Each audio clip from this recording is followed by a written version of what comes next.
14 صدیوں سے یہ قوم اپنا حق مانگ رہی ہے.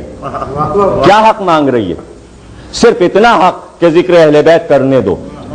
ایک ہی مطالبہ ہے، ذکر حق کرنے دو. جہاں بھی جھگڑا ہوتا ہے اسی بات پر ہوتا ہے کہ ہم حق کہیں گے، دنیا کہتی ہے کہنے نہیں دیں گے.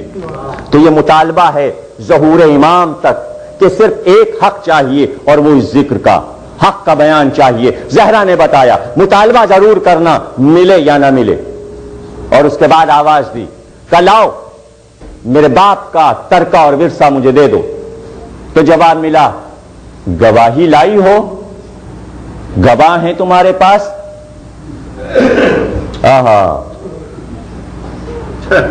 فمن حاجک فیہ من بعد ما جاءک من العلم فقل تعالوا ندعو ابناءنا وابناءکم نساءنا ونساءکم انفسنا وانفسکم ثم نبتہل فنجعل لعنۃ اللہ علی الکاذبین. جب علم آ گیا ہے تو اب جھگڑا کیسا؟ لاؤ بیٹوں کو لاؤ، عورتوں کو لاؤ، نفسوں کو لاؤ اور ہم سب مل کر جھوٹوں پر لعنت کریں. پروردگار کی گواہی میں کون چلا؟ محمد چلے، علی چلے، فاطمہ چلی، حسن چلے، حسین چلے، جو اللہ کی گواہی میں آئے تھے. عیسائیوں کے مقابل اس خدا کے گواہ سے گواہ مانگ رہے تھے. گواہ لاؤ. اس لیے کہ فقہ اسلامی یہ کہتی ہے کہ نصاب شہادت ہونا چاہیے، قانونی مقدمے میں گواہ ہونا چاہیے اسلامی فقہ کے مطابق. جو فقہ فاطمہ زہرا سے ٹکرا جائے ہم ایسی فقہ کو نہیں مانتے. ہم ایسی فقہ کو نہیں مانتے کہ جو فاطمہ زہرا سے گواہ مانگے، سچی بی بی صدیقہ سے گواہ مانگے. گواہ لاؤ. تو فاطمہ زہرا معصومہ تھیں، انہیں معلوم تھا کہ گواہ مانگے جائیں گے. بی بی تیاری کے ساتھ آئی، بتایا کہ تمہیں تو ابھی مقدمہ لڑنے کا شعور بھی نہیں ہے. میں وکالت بھی کر سکتی ہوں، میں جج بھی بن سکتی ہوں، میں کیس لڑ سکتی ہوں اور قرآن کی روشنی میں کیس لڑوں گی.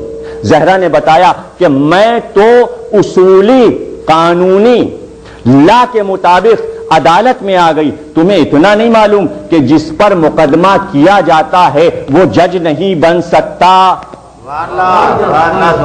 زہرا نے تو حکومت پر مقدمہ کیا ہے.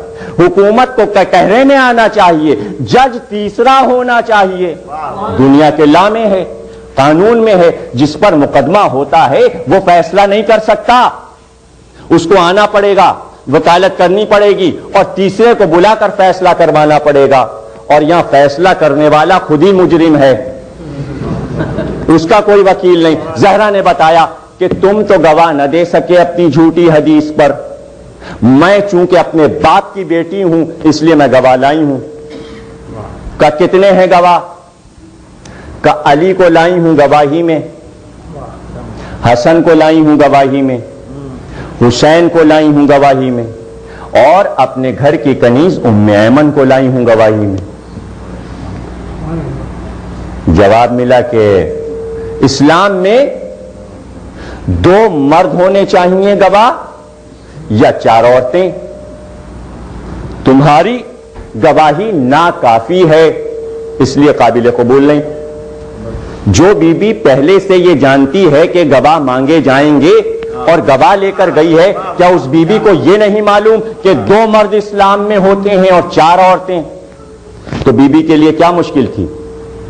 مردوں میں ایک علی کو لے جاتی، ایک سلمان کو لے جاتی، 2 گواہ ہو جاتے، بی بی کو مل جاتا ورثہ، مطالبہ بھی ختم ہو جاتا عدالت کا. اور اگر نہیں لے جانا تھا 2 مرد تو 4 عورتیں لے جاتی. 4 عورتیں پوری تھیں. اسما بنت امیس کو لے جاتی، جناب فضہ کو لے جاتی، جناب ام سلمہ کو لے جاتی اور جناب ام ایمن کو. 4 عورتیں جاتی، گواہی دیتی، حق مل جاتا. نہیں، بی بی نے بتایا گواہی تو لے جاؤں گی لیکن غیر معصوم گواہی نہیں لے جاؤں گی، مباہلے والے گواہ لے کر جاؤں گی. یہ علی میرا گواہ ہے جس نے قرآن پر گواہی دی ہے، جس نے رسالت پر گواہی دی. مانو یا نہ مانو کا ایک ہے. اور دوسری بات یہ کہ شوہر کی گواہی بیوی کے حق میں نہیں مانی جاتی. تم اپنے شوہر کو لائی ہو اور اس کی گواہی بیوی کے حق میں نہیں مانی جائے گی, ناکافی ہے. علی پیچھے ہٹ گئے. اور یہ حسن اور حسین یہ بھی تو رسالت کے گواہ ہیں, بچوں کو لائیں. کہ اسلام میں بچوں کی گواہی قابل قبول نہیں ہے. بچے بھی پیچھے ہٹ گئے. کہ اب تم یہ سمجھ رہے ہو کہ نصاب شہادت کامل نہیں, گواہی کا نصاب میں نے کامل نہیں کیا. اب ایک گواہ اور لائی ہوں اور وہ ہے ام ایمن. اور کہا ام ایمن تم آگے بڑھو اور گواہی دے دو, گفتگو کرو ان سے عدالت میں آگے بڑھ کے. غور نہیں کیا آپ نے, گھر میں فضہ بھی کنیز ہے, اسما بنت امیس کو بھی کنیزی کا دعویٰ ہے, ام سلمہ ام المومنین ہیں, رسول کی بیوی ہیں, لیکن کسی کو نہیں لے گئیں. یہ ام ایمن کو کیوں لے گئیں؟ سیاست الہیہ کی نمائندہ ہے بیوی, 14 معصوموں میں واحد معصومہ ہے اور وہی علم رکھتی ہے جو رسول کے پاس تھا.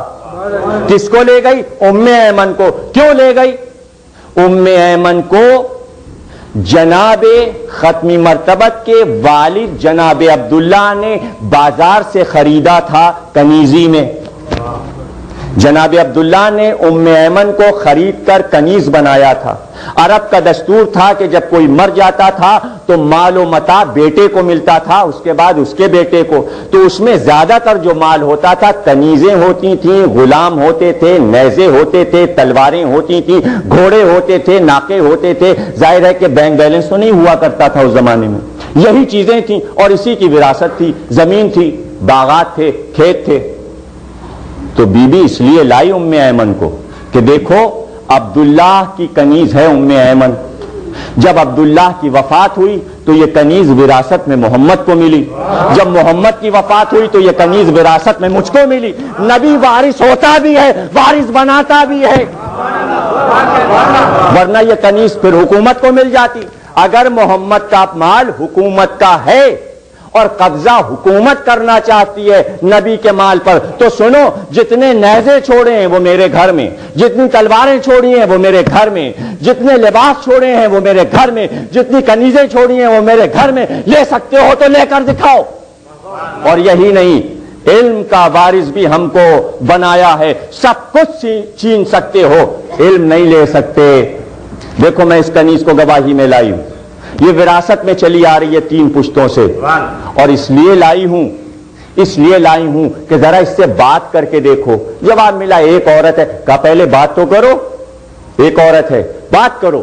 آگے بڑھی, کیا بات کرنا ہے؟ کہ سنو, اس مسجد نبوی میں آج جہاں تم نے دربار لگایا ہے, اسی جگہ پر اس منبر سے تم نے رسول کو کہتے یہ سنا ہے یا نہیں کہ ام ایمن جس نے مجھے ماں کی طرح پالا ہے وہ سچی بی بی ہے اور جنتی بی بی ہے؟